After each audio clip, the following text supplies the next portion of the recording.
Yo, what is up, YouTube? Cruzer20 here, back with 200 Zoom live content. Uh, this time I might record for a little longer and then edit out some more interesting hands, interesting spots, instead of just like pure live play. So let's see. Or if we get enough spots, I will just upload the live play. But yeah, let's see what we have today. There's only 17 people in the pool, mostly regs. There's Fiasco in the pool. We talked a bit on Discord. Yeah, okay, I'm going to change your label, bro. I think you called me light. You called me light a few times, and then I was like mad or something. I don't know. You know how it goes. And then I rage label you as a station, right? But you're probably the best player in the pool, I would say, in my honest opinion. That's why I took coaching for you, right? From you, because I wanted to see your perspective about the game and stuff, to learn something. This one would be a call against this guy, though. This is probably the nittiest player in the pool. I'm gonna call one, but I don't love it.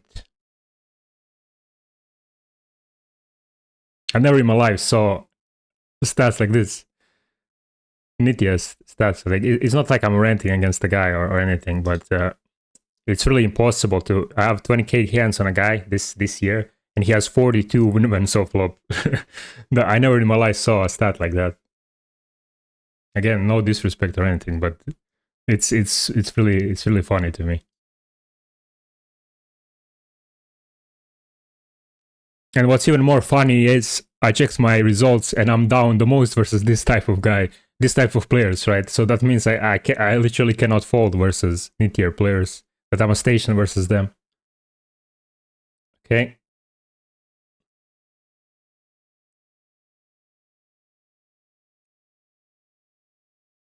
Probably overbetting here. Repping ace jack only, and some slow played 7x. My bluffs would be like 5-6, 5-3, 8-5, 8-6.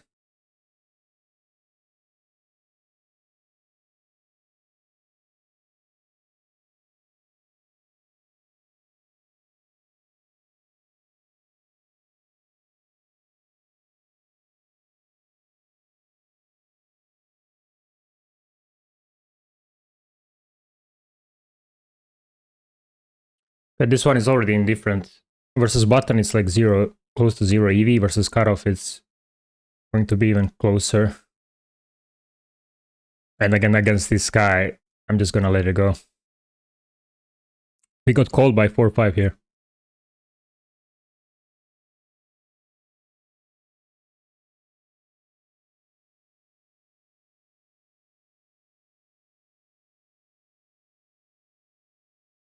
Okay. Going for a check raise here. Low frequency with my lowest pairs, preferably with a spade. I block some of his continues and I unblock his auto fold, like 10-9 of diamonds and stuff. Now I think I'm going to go for a check or bet. I don't think I want to overbet because he has out of jack X himself. So my sizing will probably be somewhere around B60.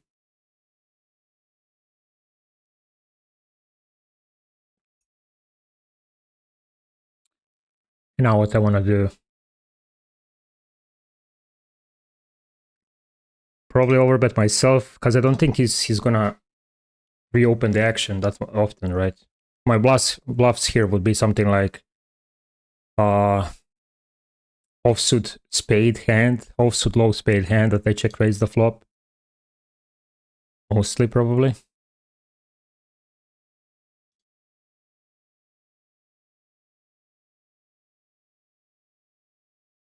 He will probably reopen this hand on the river. But I mostly wanted to get called by like lower pair or something that won't reopen himself, right? If they don't reopen enough, you want to size up yourself. That's like the general idea, rule for these spots. C-betting half pot on these boards mostly. You don't want to go too big because then you filter your villain's range like more towards straights and like good pairs plus gut shots, right? Flush draws, you know. If you bet half pot, you put him in top spot with this 8x, 9x region. That's why Solver prefers half on this board, I believe.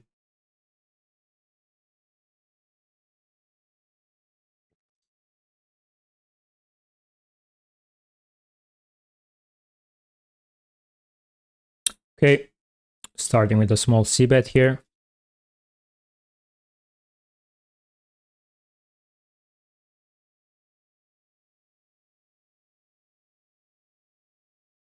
The idea is if you won't get check raised, then if you won't get raised enough versus c-bet, you just c-bet range.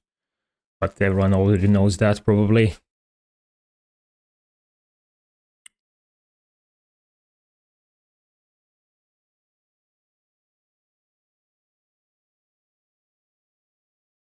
Okay.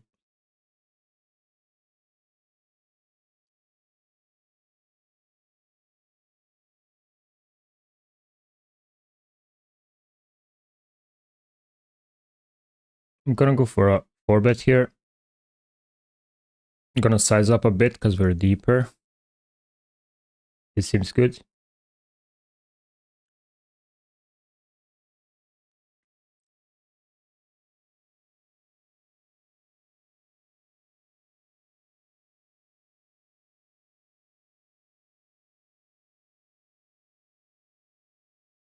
All right.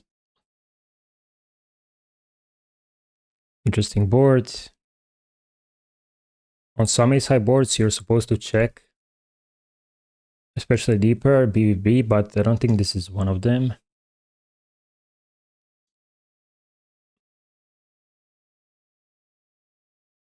I'm not that studied deeper. Like we were 130 deep, that plays like close to 150, I believe. He has to be raising some lower gut shots or maybe like 6x and stuff to put pressure on my middling over pairs, I believe.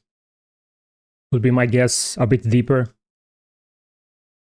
And then obviously his strongest ace-x. Okay, gonna be isolating him versus Olymp.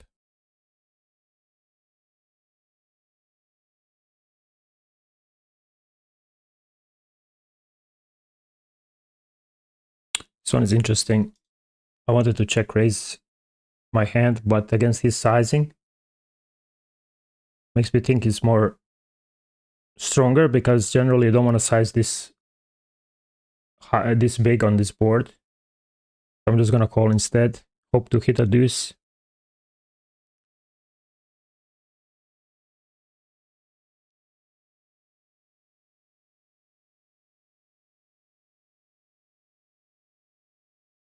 Yeah. Again, I think I'm gonna fold here.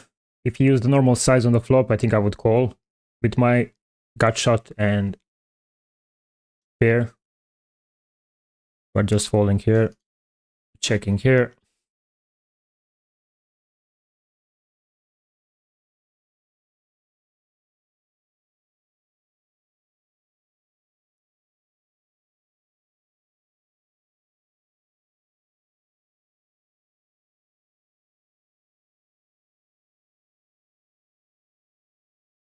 Okay, this time I'm gonna fold this one, but I think it can be a mix as a call 4-bet. This was interesting. Well, he reopened this one. I think I'm gonna bet myself, to be honest. It's a decent hand to check because I block his checking down range like Queen X, but the thing is he checked twice, so I don't think he's gonna have a lot of Queen X in his range. So it's mostly going to be like lower pairs and stuff. So I'm like Jack 10, 9-8. So he might call me with those types of hands. Because I can't really check raise my hand on the river versus his size. So I think I want to bet myself. The hands I would check raise are like flushes and straights most of the time. And then I want to bet myself hands that are strong enough, but can't really go for a check raise, right? And expect to get called, right? Ace Queen can probably go for a check raise based on the strength and the action, but I don't think I'm gonna get called enough. So that's why you take flushes and straights instead, where you unblock the calling range. Yeah. I'm gonna see bet here with the recreational in the pot. Can't really check call. Don't want to check call without a club. Three-way as well. And my hand is kind of too good to fold versus a bigger stab. All right, interesting one. I think I want to use 250% on this turn. Wrapping my ace-king advantage. Interesting size here, 3.5x. I'm gonna 3-bet.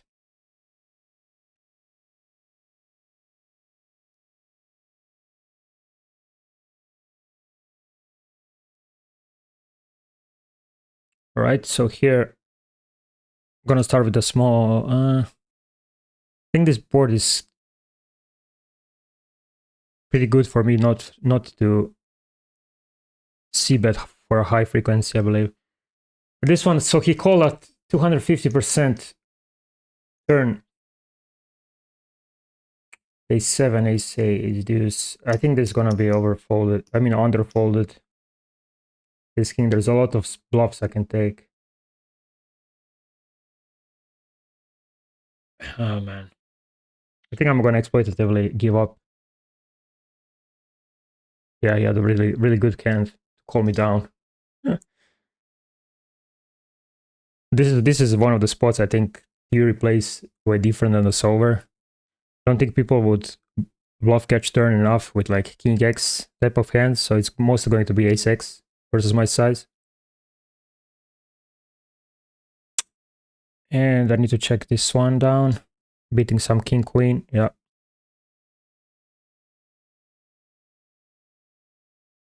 When you use this size, it always feels like they have the nuts, right? When they call you. That's why I think good exploit is to use it on the turn and just give up range on the rivers, right?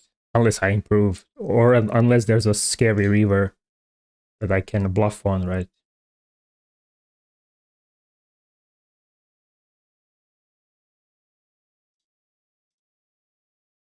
And yeah, I was talking about this board. So my 3-bet range is going to have a lot of stuff like 10-7 off, 10-3 suited, 10-deuce suited, 10-9 suited, no? So I'm gonna push the trips advantage. That makes me wanna, plus I'm gonna have overpairs, right? So that makes me wanna c-bet at a higher frequency. That's why I even c-bet at this shitty looking hand.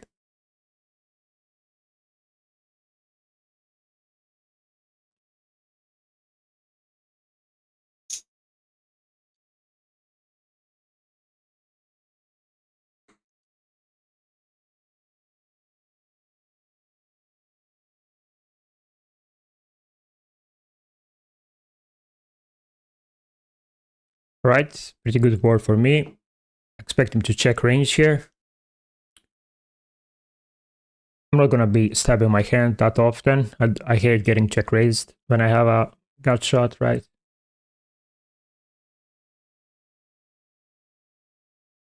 Now versus a snap bet, I already want to fold. But I think we need to call one. And I play reverse. Calling here. Interesting jam with pocket eights. This one, I think. I mean, obviously against the normal range, I have an easy check back, but against this guy, yeah, didn't have time bank, but I don't think I. Yeah, I don't think I overbluffed this spot. I expect zero showdown value against this guy. We delay c-bet with super fast timing, right? But yeah, I don't think it's a spot to overbluff. Like he should pure block his hand on the river. He snap checked, which also makes me believe he's showdown heavy, right? Maybe I could have like 2x overbet, repping a flush. But against a normal range, my hand is clear check back. But again, when you're playing, you're trying to think like, what's the highest EV line based on your villain, based on your opponent. That's why you see I'm folding a lot versus these guys. And then I would consider bluffing them here.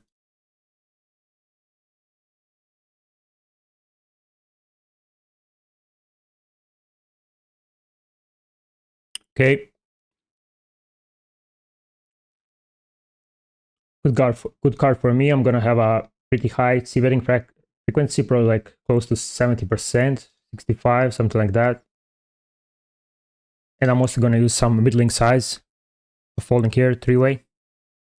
And I prefer to bet my hand always exploitatively because I block his bluffs, right? So I don't wanna, if he has like 10x, 9x, I don't wanna give him free equity. To see the free river card, right?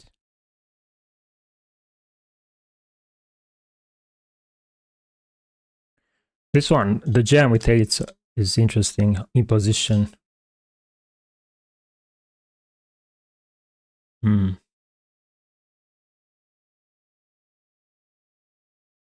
How I would approach this spot is probably jam the mix hands like ace 5, ace 4, ace king, ace queen, pocket tens. I would jam those pure. I won't add extra combos because when you're adding extra combos, you're not really. It's impossible to control your frequencies. You're gonna end up spewing, you know. Like sure, I get his idea. I'm probably over 3-betting more than a solver in the small blind. Yeah, I agree. So his shove should be good, but yeah, I don't think expanding that wide is good, in my opinion.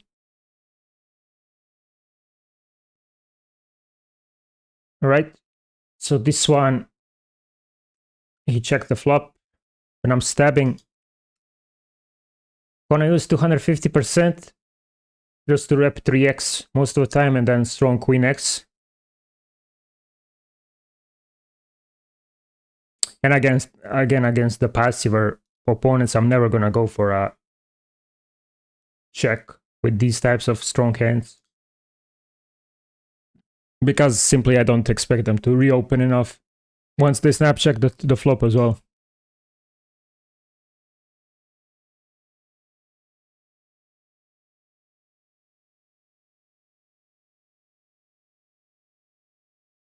I think I just call here. 3-betting here. I just call because this guy has really big 4-bet percent, and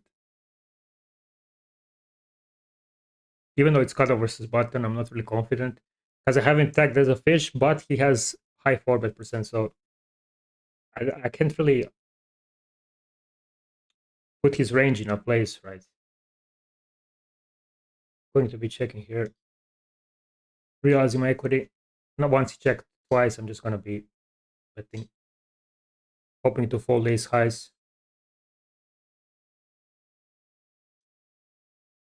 Even in theory, you're supposed to mix some calls, especially deeper, the suited ones, right? So I think I would only use polar approach versus this guy. So 3-betting really good hands and then really trash hands. Following this one, I believe, at the mix. And this one.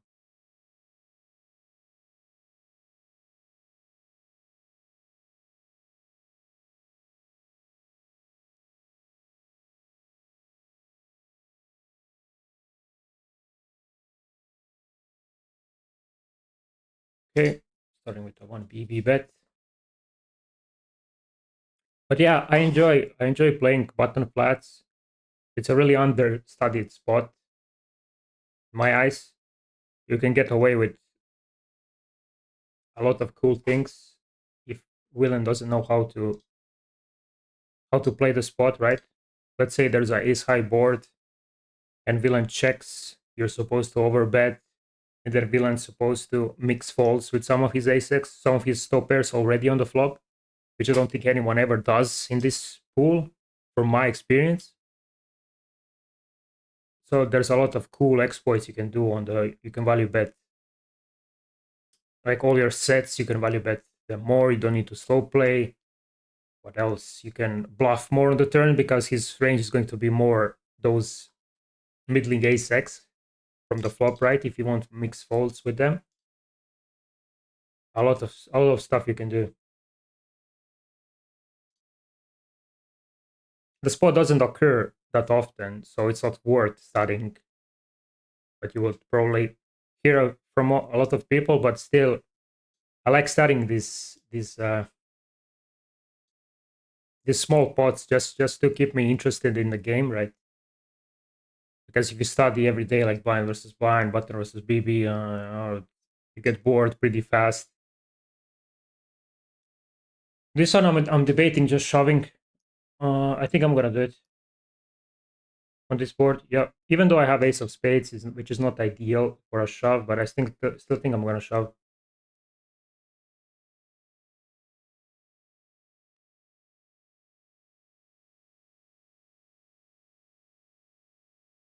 Because fish calling range, it's going to be a lot of king nine suited, king jack off, you know, ace 10 off, whatever, queen 10 off, a lot of stuff that a normal player wouldn't have, right? Then I expect to get called really wide and double flush of words versus fish because they would expect I have a lot of draws that I'm jamming, right? Okay, we're pretty deep with this guy. I expect him to have all the sets here.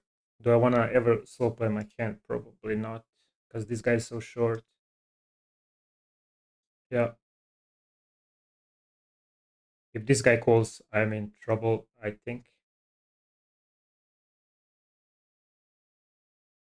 Damn. Holding here. I need to proceed with caution here. He should be donking this, even if it's three-way, because he has all the sets here. And if he donks, I think our default. Yeah, look, he's thinking about it. Okay, he doesn't donk. What's the best play here? So he has sets and then 10x. I'm thinking, do I want to bet check reverse or check and then fold to a bet on the river? Oh, man. Right, I'm definitely folding now. So he has ace 10 here that I beat. But if he's thinking really good, if he's thinking really much about this spot, he should turn all his 10x into a bluff. Because his range is so weighted towards sets and straights at this point. He needs to turn 10x into a bluff to fold me out of my overpairs. I think that's how the spot works. But now I obviously check back and hope to win against ace 10 or pocket jacks. Yeah, you see, he isn't even. I'm checking here. He isn't even bluffing his weakest 10x, which I think is a mistake.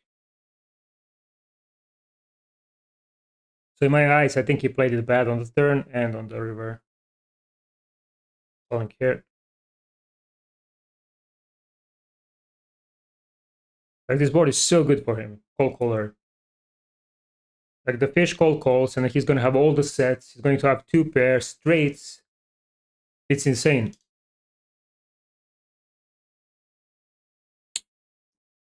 Right, so here I block ace 3, 6-3. I don't really have top time bank. Fuck, 6-5. It's hard to play when you don't have a time bank. I wanted to call again. But it's really easy to have like good blockers and overcall these spots because he overbet it. We don't really need to continue that fight. So I think pairs would be better. Like ace 5, ace 4. Something that blocks a straight. Like 9-8, 6-7. The thing is, it's a really a lot of bluffs here as well, like 10-8, Jack 10. I should have exploitatively overcalls, to be honest. I have no clue how do I have only 1 second of time bank. As I already mentioned in my previous videos, I can maybe name on the fingers of my hand how many times I ran out of time bank where I play the game myself, right? I never run out of time bank. I play really fast. But when you're making a video, when you're explaining, you obviously have to talk it through, right? Starting with a c-bet here, given if I have a shitty hand. Again, as an exploit, I don't expect to get check raised enough from this type of guy.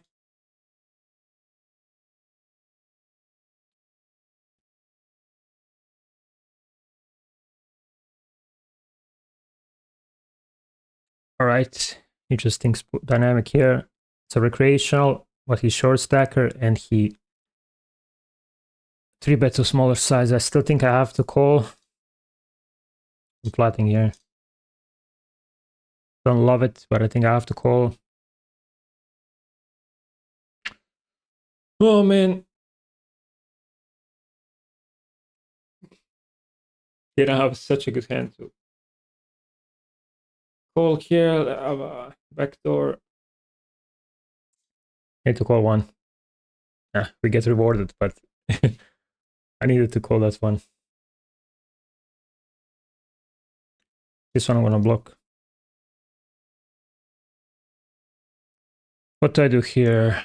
Do I jam? Do I just bet 50? Do I just bet 55, 60? I don't care about SPR against recreational. I'm just gonna bet my... Interesting. So short stacker, 3-bet, has 3-bet folds. That's crazy. On a good board, that's good for him. I'm gonna keep on betting my pairs here. Maybe I should have used 40% to put his ace-x into tougher spots. But these three boards are pretty unique, so I think even against bigger size, he has to defend ace-x.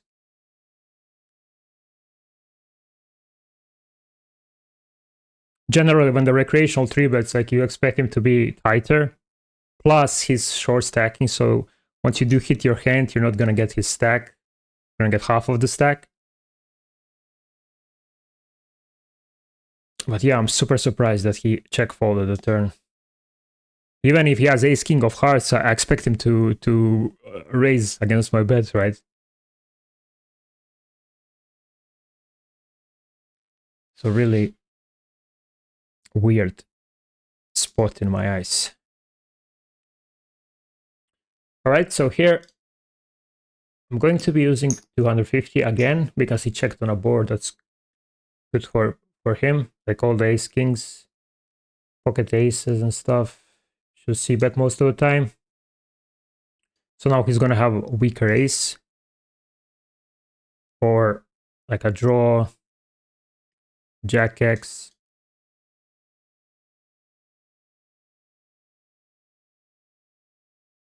Okay, mixing this one as a 3-bet.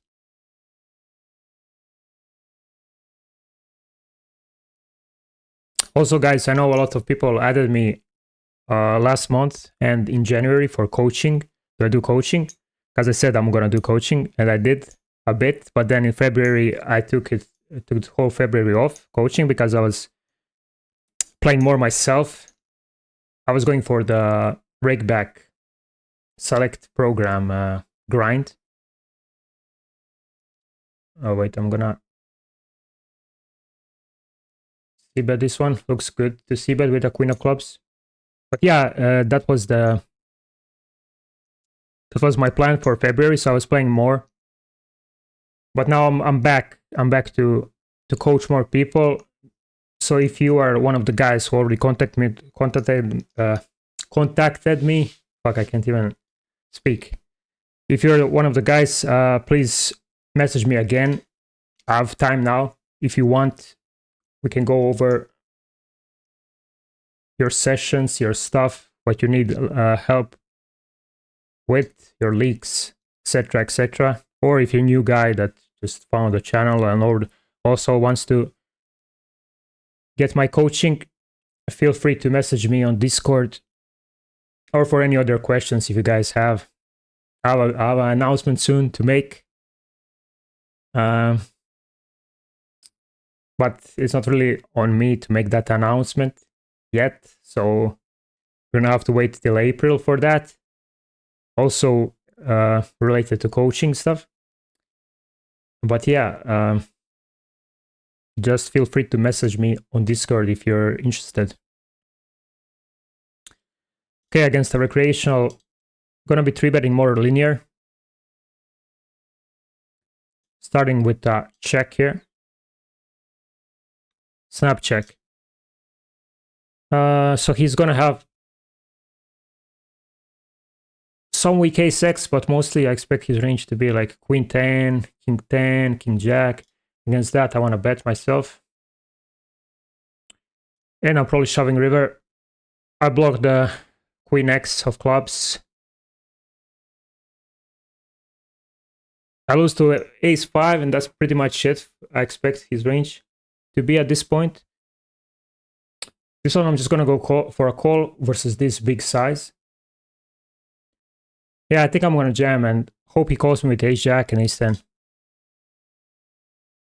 All right.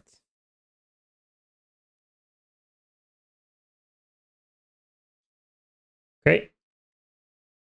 Interesting that he used big size and then he checks on a 4, which is pretty good for him. Once he uses a big size, I don't think I can block my hand, maybe. If I had pocket 5s, I would block because then I beat some of his 4x, turned off 4x. I don't know, man.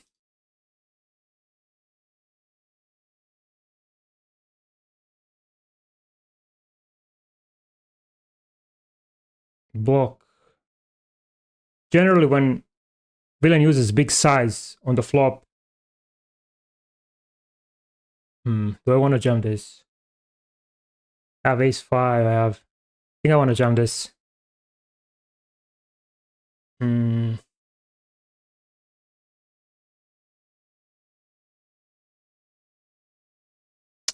think I missed. I think oh, it went through. Thank God. I think he would call me pretty light because I jammed last second. He would think I'm overthinking my spot. You know, I have no time. Then I jam last second as a bluff. That's pretty much like what happens most of the times when you do go for a jam in the last seconds. But I think my hand is pretty good combo. I block ace jack. Like blocking 4s and blocking ace 5 is not that relevant because he checked the turn. But he can't really call every jack X versus my river jam. And I blocked the best jack X, so I decided to go for it. I think it's a pretty good hand to go for. This one with ace of spades. I think I call. I'm trying to think what are my better ace X here, like ace 9 off.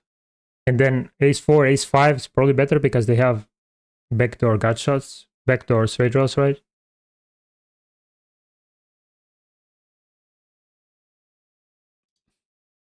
And now I have those ace 4s, ace 5s. I still think I'm gonna overbluff this node. I have a lot of bluffs to choose from, though. I think I'm gonna overbluff this node. Yeah.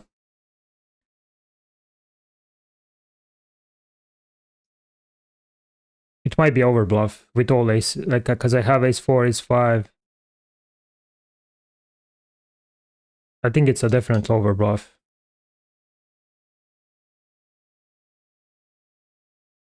But he's gonna struggle to defend all the low pocket pairs, right? So I think it's good in practice. All right, so let's wrap it up. Sit our next big blind, okay? This one, 3-betting. Sizing down a bit because we're deeper. This is one of the... wait, let's finish the hand, so I'm gonna talk about it.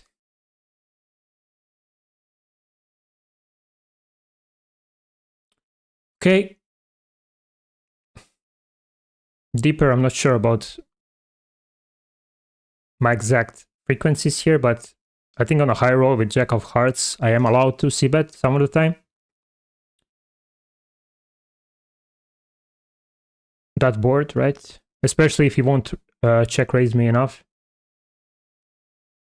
What I wanted to talk about is the when you're out of position and you're 3-betting, guys, like I would say 95% of the players still believe that you want to size up when you're out of position when you 3-bet, which is 100%. You can take my word for it. It's not a thing. You want to size down because imposition is the most important factor when you're deeper. Like imposition is gonna put pressure on you so much that it doesn't really matter. Like if you're like using bigger 3-bet pre-flop, right? You should continue pretty much the same range because of that position factor of the implied odds, right? Etc. etc. So when you're 3-betting out of position, general rule is you wanna size down and keep the pot as small as you can. And I'm 100% sure that's correct, even though, like as I said, 90% of people still play the opposite. But yeah, that's all for today, guys. 1 hour passed. Pretty good session. We're up some like few buy-ins. Don't know how many. How much is this? Like 5, 6, 3, 1, 2, 3, 3.5.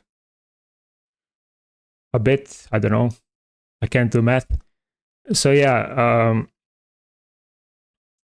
I hope you liked this video. I'm gonna edit it out a bit because otherwise it's 1 hour too long. And I know that some people don't really like to watch long videos. Not me though. I always watch whole videos whenever I post because I love watching this poker related stuff. But yeah, a lot of cool spots. And as I already said, if you guys want to contact me about anything you want to ask me or coaching or whatever, maybe some deals, whatever you have in mind, feel free to add me on my Discord. All right, that's all for today, guys. See ya in the next one.